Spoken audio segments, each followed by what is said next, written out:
Money FM 89.3, the best of the afternoon update. The renewable energy sector is experiencing robust growth with advancements in energy storage, grid resilience and off-grid solutions as we transition to cleaner energy sources to combat climate change. In Singapore, officials revealed recently that the country has already surpassed its 2025 target of 1.5 gigawatt peak in 2024. And just this week, Singapore called for proposals for a 7-month study to develop a global framework for cross-border renewable energy certificates.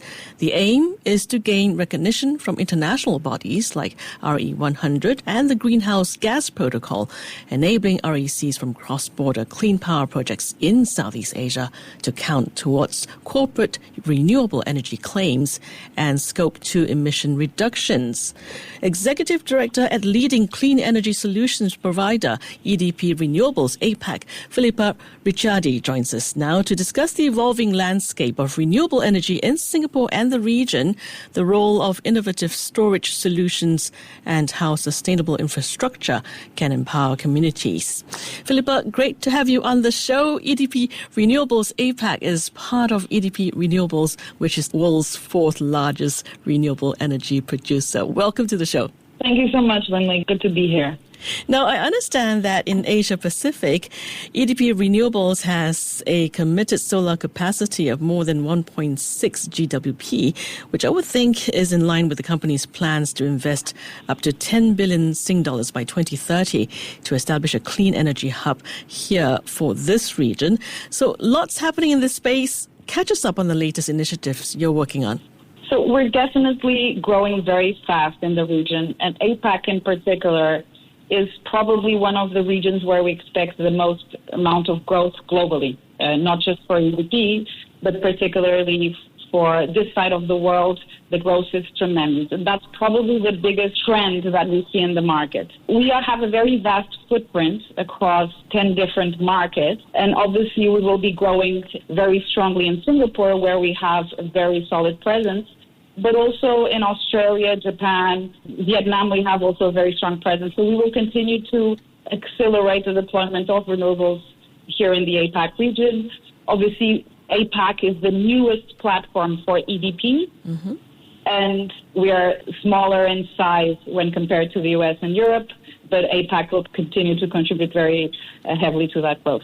Okay. Earlier I mentioned renewable energy certificates. For the benefit of our listeners, how important are these RECs in Singapore, and how is EDP Renewables supporting this effort?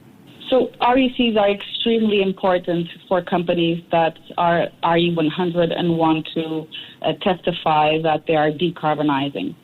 In Singapore, they are extremely scarce given the lack of land. It makes it more difficult to deploy large-scale utility-scale projects, and therefore they're very high in price and making it extremely hard to source quality projects with additionality. And so it's a very important product for us. We trade renewable energy certificates standalone, but obviously also combined with energy. Okay, speaking of projects, I understand that the Pulau Ubin Green Microgrid project is a strong example of renewable energy innovation. So can you tell us more about this, and how does it illustrate broader trends in sustainable energy? Absolutely. So the Pulau Ubin project is quite innovative given the fact that it's a microgrid that combines solar and storage. And the storage system in itself is also an innovation because it's Venetian flow. The interesting thing about this project, it's also the fact that it allows islands to decarbonize from the current energy use that they have, which is mostly diesel generators. And so not only it's important to test the technology to see that it works, but also serve a client base, let's say, that typically doesn't have access to clean energy, and that will allow to lower very significantly their cost, but also, more importantly, to make it green. Okay, let's talk about public-private partnerships. Share your thoughts with us, in particular, the Solar Nova program, which was launched in 2014. I gather it's an initiative led by the EDB and HDB to accelerate the deployment of solar photovoltaic systems in Singapore. But how is Microsoft involved in this Solar Nova program?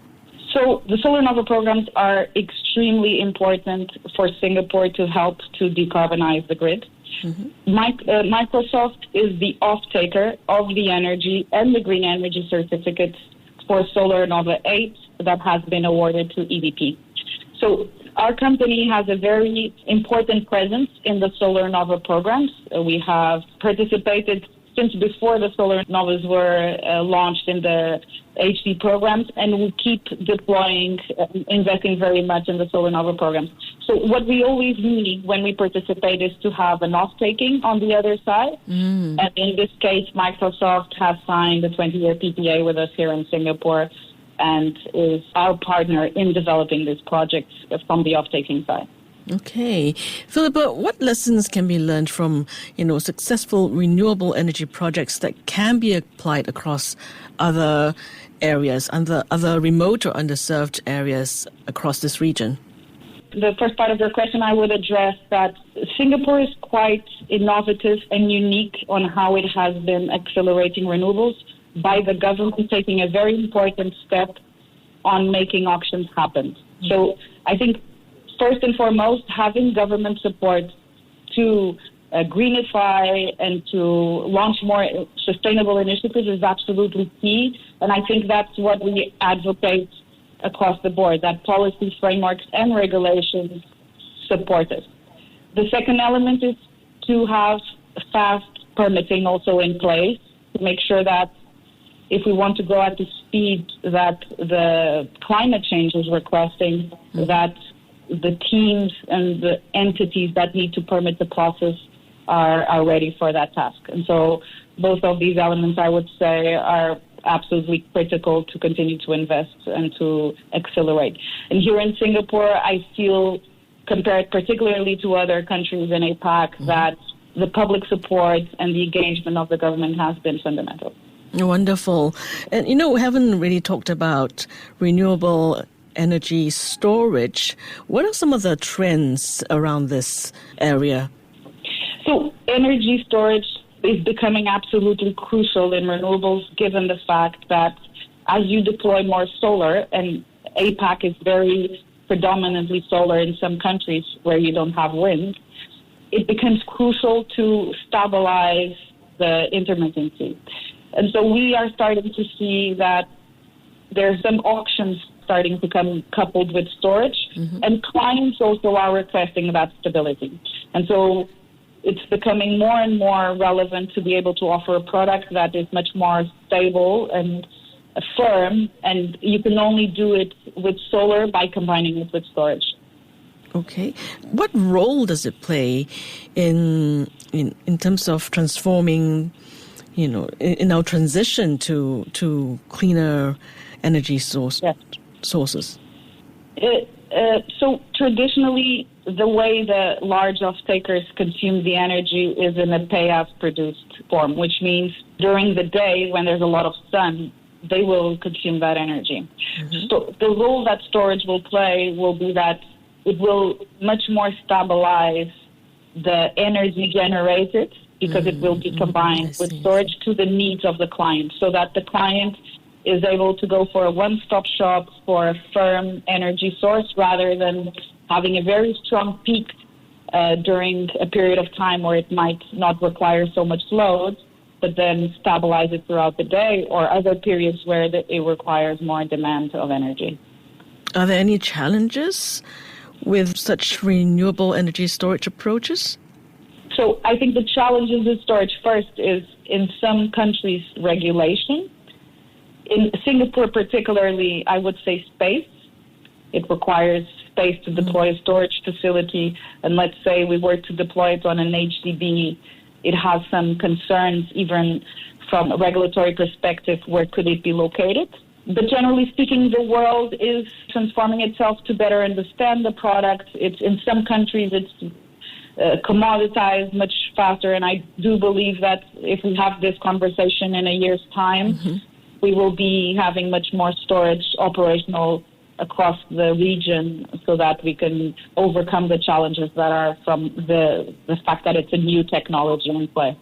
Fantastic. Filipa, we are celebrating International Women's Day this weekend. So, I'd like to know, how do you see the role of women evolving in this sector, in the renewable energy industry, and what impact does diversity bring to this sector? From my perspective, it's impossible to fight climate change and to lead the energy transition if only half of us were contributing. So the role of women is absolutely fundamental. And so obviously the diversity is something very important for our company. But the truth is, the energy sector is so complex and diverse that maybe before it was more engineer-based and therefore probably more men in the active workforce. The different competencies and skills that we need to have obviously favors a diverse environment. And to be fair, since I've joined EDP, I've always felt a very culture of promoting equality, and across the board you feel it in the company. It's interesting to see that the more I have meetings across clients and partners, it's much more represented by women than probably it was back in the day, and this trend will continue to emerge. Interesting indeed. And here's wishing you a happy International Women's Day ahead.